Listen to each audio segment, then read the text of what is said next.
அனைத்து இந்திய அண்ணா திராவிட முன்னேற்ற கழகத்தின் தலைவியாக, மக்களின் தலைவியாக, உங்களின் தலைவியாக, நாளை எதிர்காலத்தை மாற்றி அமைக்கக்கூடிய வல்லமை பெற்ற சிறந்த தலைவியாக, ஏழை எளிய மக்களின் எளிய மகளாக நின்று பணியாற்றுவேன். என்றென்றைக்குமே அனைத்து இந்திய அண்ணா திராவிட முன்னேற்ற கழகம் மக்களுக்குரிய கட்சி, மக்களுக்காகவே உருவாக்கப்பட்ட கட்சி.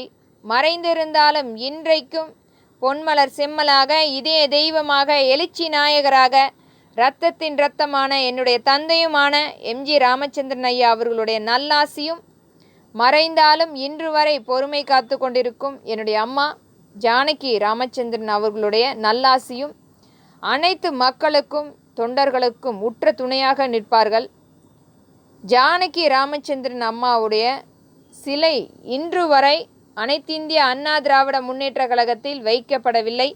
இதற்குரிய திட்டம் கண்டிப்பாக அனைத்திந்திய அண்ணா திராவிட முன்னேற்ற கழகம் ஆட்சி அமைக்கும்போது அவர்களுடைய இடத்தில் அனைத்து இந்திய அண்ணா திராவிட முன்னேற்ற கழகத்தின் அலுவலகத்தில் திறன்பட அவர்களுடைய சிலை வைக்கப்படும்.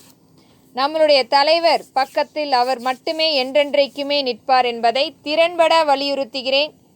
இன்றைக்கும் இதை பற்றி யாரும் பேசப்படவில்லை. இனி வரும் காலங்களில் இது போன்ற மாற்றங்கள் கண்டிப்பாக ஏற்படுத்தும் என்பதை இங்கு திறன்பட வலியுறுத்துகிறேன். நன்றி.